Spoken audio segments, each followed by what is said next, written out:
Chapter 14. Peter on the pirate ship. One green light over Kidd's Creek marked where the Jolly Roger lay low in the water. Hook paced the deck, deep in thought. Peter was dead, and all the other boys were prisoners about to walk the plank. He had won, but deep down Hook knew he had behaved very badly, and this made him feel sorry for himself. "No little children love me," he sniffed. And he called to the pirates, "Bring the children to me." When they arrived, he said, "6 of you walk the plank tonight, but I have room for 2 cabin boys. Which of you is it to be?" Toodles stepped forward politely and said, "Sir, I don't think my mother would like me to be a pirate." Would your mother like you to be a pirate, Slightly?" He winked at Slightly, who said, "I don't think so. Would your mother like you to be a pirate, Twin?" "I don't think so," said the first twin. "Nibs would stop," roared Hook. "You boy, you look brave," he said to John. "Wouldn't you like to be a pirate?" "I once thought of calling myself Red-Handed Jack," John replied. "What a good name," grinned Hook. "We'll call you that if you join us, but first you must swear, 'Down with the king.'" "No," he cried, banging his fist on the barrel in front of Hook. "I will not." "Then you die," roared Hook. "Bring up their mother. Get the plank ready." The boys went white when they saw the fatal plank, but they tried to look brave when Wendy was brought up. Hook wanted to hear Wendy's heartbroken cry as she watched the boys walking the plank one by one, but instead he heard something else. It was a terrible tick-tock of the crocodile. A sudden change came over him. He fell to the deck and crawled as far from the sound as he could go. When Hook was hidden, the boys rushed to the side of the ship to see the crocodile climbing it. But it was no crocodile that was coming to help him. It was Peter. He signed to them to keep quiet.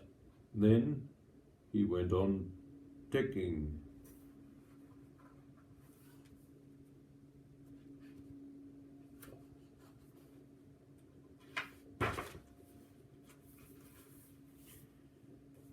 As Peter had made his way across the island, he hadn't seen the crocodile and noticed its clock had stopped.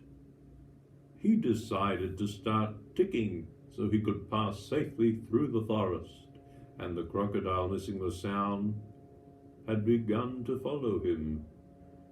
Peter had been ticking for so long that he forgot he was doing it, so he was amazed to see Hook and his crew hiding from him as he swam out to the boat.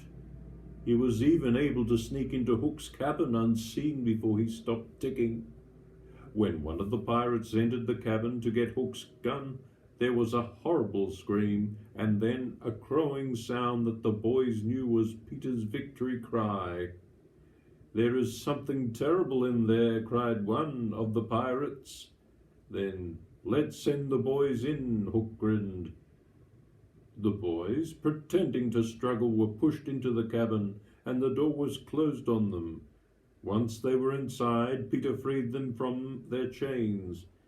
Then they all crept from the cabin and hid as Peter freed Wendy. "Hook or me this time," he whispered. Then he took a deep breath and crowed. The pirates thought this meant that all the boys had been killed, and they turned to Hook ready to kill him for being such a cruel coward. "Throw the girl overboard," he cried, trying to divert their attention, and suddenly he found himself face to face with Peter. The pirates drew back and formed a ring around them. The two enemies drew their swords, ready to begin their final battle. Hook was a skilled swordsman, but Peter was too good for him. In the end, Hook sprang up onto the side of the boat and threw himself into the sea. He did not know that the crocodile was waiting for him. Only 2 pirates survived that night. The islanders captured Starkey and made him look after their children, and Smee travelled the world telling everyone he was the only man that Captain Hook had ever feared.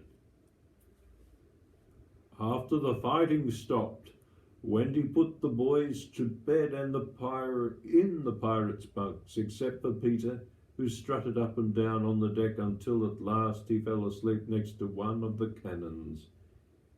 He had one of his bad dreams that night and cried in his sleep for a long time, and Wendy held him tight.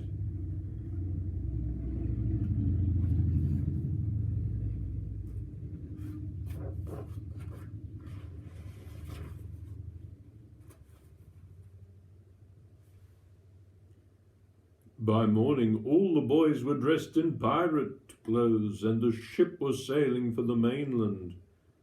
From there, Peter had decided that flying would be the fastest way for the children to get home. Everyone agreed Captain Pan was very strict, and doing as you were told was the only safe option.